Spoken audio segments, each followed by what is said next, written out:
Welcome to the show. Soccer fans, we have you covered. We'll recap Germany's stunning exit and Mexico hanging on for dear life. Plus, can Neymar do enough to get Brazil out of the round of 16? Speak for yourself starts now. Ooh, love it. Wednesday, and it feels like a Friday. All right, hello and welcome. Cowherd is off today. So I'm joined today by NBA champion Caron Butler, Fox Sports Radio host Doug Gottlieb, and the founder of the big league, Jason McIntyre. Let's start right here in Los Angeles. Yesterday, Lakers legend Magic Johnson made me recall a famous quote uttered by boxing legend Marvin Hagler. Marvelous once observed, "It's tough to get out of bed to do road work when you've been sleeping in silk pajamas." Magic Johnson's been sleeping in silk for the better part of 4 decades. So it's no real surprise that just 16 months into being named president of the Lakers, the task of actually running the team is already making the Magic Man consider early retirement. Like I told you before I took the job and when I took the job, it's going to be a 2-summer thing for the Lakers. This summer and next summer. And that's it. And then if I can't deliver, I'm going to step down myself. She won't have to fire me. I'll step away from it, because then I can't do this job. Magic was responding to questions about looming NBA free agency and the prospects of landing LeBron James and/or Paul George this summer. It sounds like Magic has received word that King James ain't coming this year. Some might argue that Magic is moving the goalpost. I don't see it that way. I think he's tinkering with the game clock. This is the Tragic Hour 2.0. You remember Magic's TV show, The Magic Hour? Nobody remembers it. It lasted 8 weeks. Magic gave a half-hearted effort. Critics lambasted the show. Howard Stern clowned Magic on the set of The Magic Hour, and Magic blamed black celebrities for not supporting him. Here we go again.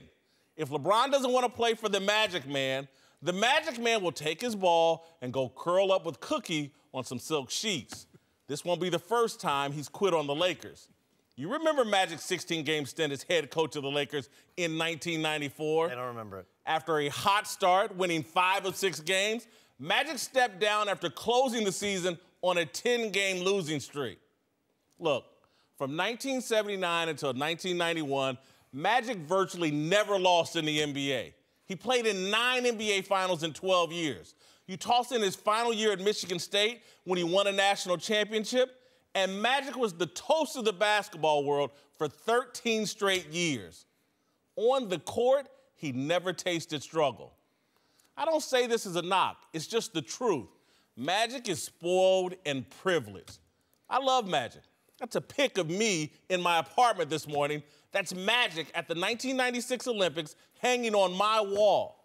Magic is my favorite athlete of all time. But Magic ain't Ronnie Lott cutting off a fingertip to stay in the game. When the going gets tough, Magic is like, deuces, bitches. And Magic still thinks it's the 1980s and everything he touches on the court turns to gold. No pressure on me. I mean, I'm gonna do my job. I've always done that. Look, I've been playing in, you know how many finals I've been in? So you think I'm worried about this? I played against Larry Bird in the finals. I mean, come on, man. I've been in 9 finals. I've been in college NCAA championship, I'm Magic Johnson. I'm still the same dude. I'm not going to change. There's no pressure on me. I'm going to do my job. That's what I do. I do my job. I'm excited. It's fun. Magic with the ball in his hands is unbeatable. A laptop and a scouting report in his hands is a totally different story. Magic did not take the Lakers' job to oversee a rebuild. He's not at the Staples Centers trying to draft the next Steph Curry, Klay Thompson, or Draymond Green. Magic thought his smile and Lakers mystique would make the Lakers turnaround as easy as shopping on Amazon Prime. LeBron and Paul George were supposed to be delivered overnight. No different from how he thought Lonzo Ball would be the next Magic Johnson just because Magic and LeVar spoke it into existence. Rebuilding the Lakers is going to take some real work.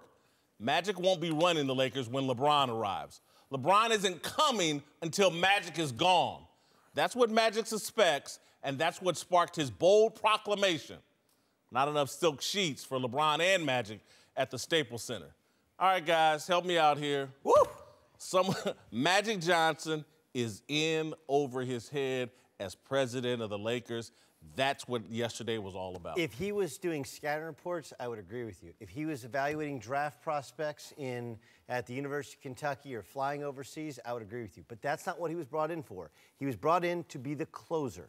And we don't know if he can close yet. We don't know. He just announced he's not closing this season. He did not announce that. You're supposing that. You assume that. But you know what happens when you assume, Jay?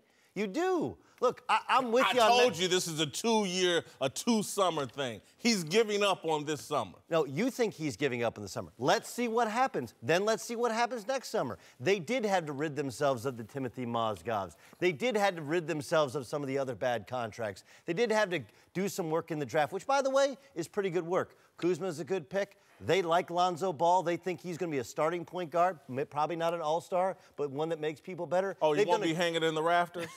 Remember that, man? Every press conference from a top-5 pick. He had to get rid of D'Angelo Russell, who was a cancer on that team. Like, there was some stuff to do, but none of that was his deal. His deal is salesman. Like you said, Ron, you smile. play for the Lakers. He's in over his head. No, he's not. And I think the things that stick out to me when you talk about Magic is winner, legacy, in the 16 months that you mentioned in this process. You know, it's only 16 months. It's turning around. It was 8 weeks for the tragic hour. But listen, but when he had the tragedy on the biggest stage of basketball, 16 games as the he was head able to coach. bounce back from that.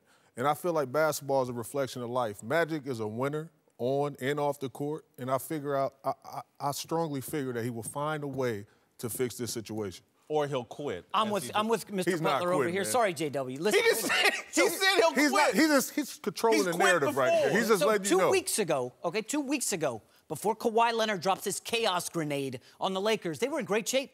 They were going to get LeBron and Paul George. No other team can just slide both of them in. So the Lakers are in great shape. And then Kawhi makes his announcement, and Magic is scrambling. I mean, Doug attributed to it. Listen, they don't know if they can make a deal to bring Kawhi Leonard on board. Whitlock, if they can't, do they lose him to the Clippers? Do they lose him to Philly? And so Magic just now is in scramble mode. He's got about 48 hours left on the clock before LeBron opts out. Can he pull it off? I have faith in Magic. I'm going to look at the positive Magic. The guy who made millions with Starbucks. The guy who made millions in movie theaters.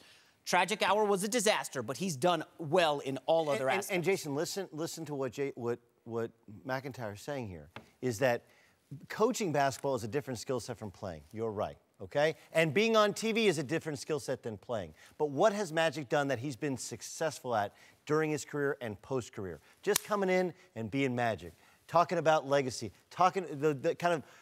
not talking about details, Doug. but that's all he has to do. No, you're making my point. Because what he's figuring out and what yesterday was about was being Magic ain't good enough.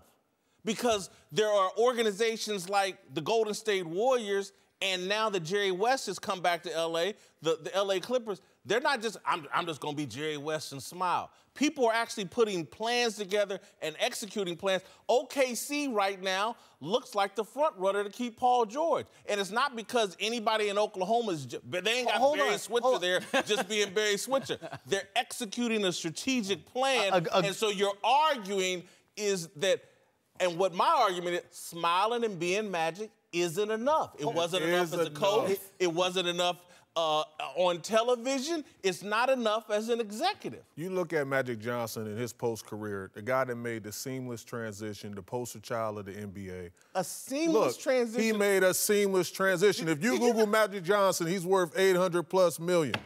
That guy closed deals. Jason, he could gets for it mayor done. of Los Angeles tonight. Let me help you here. That's how popular That's the he is reason he's here. on your wall. Let me help you. Fans love him. They're Hold on. excited, man. They're excited to have him back. Jason, just because he didn't have Mitch Kupchak on your wall. Office, that doesn't mean yes. You don't have Daryl Morey on your wall. Look, the only reason first of all, remember he was on TV with NBC and he was bad. Remember when Jordan hit 6 threes in the first half, he was calling the game. He was bad. I remember. Right? Remember he got back on. How do you think he got back on TV? Because with he's ESPN? Magic Johnson. No, and he's because 6'9". Because he's awesome in a room. Okay? He's not good at the details. By the way, Jerry West, who I believe is the greatest front office executive in the history of the sport. What's he doing? He's doing what the Lakers have been doing over the past 16 months. He's getting rid of all those bad contracts, and they're starting to go down before they go up, which is what the Lakers have been doing. And Magic's only job there is to go in to a room and win the room. And that's what he has done to make $800 million. So let me defend Whitlock for a second. Let me defend. You made a great point, Doug. His job is to close. His job isn't to go out and gas up Lonzo Ball and say he's going to be the next Magic, or I'll step down if I screw this up. He's opening his mouth too much right now. He really needs to just... What other presidents of organizations in the NBA are out there making these bold proclamations? Danny Ainge didn't come out and say, hey, Jason Tatum, we got the next Larry Bird. Like, they're not doing that. I think Magic's done a little bit too much. If we don't get Kyrie Irving, I'll step down. He's not doing that. You can't tell me what he did yesterday wasn't straight amateur hour. That was amateur. That was not presidential. It was unnecessary. It's straight amateur hour.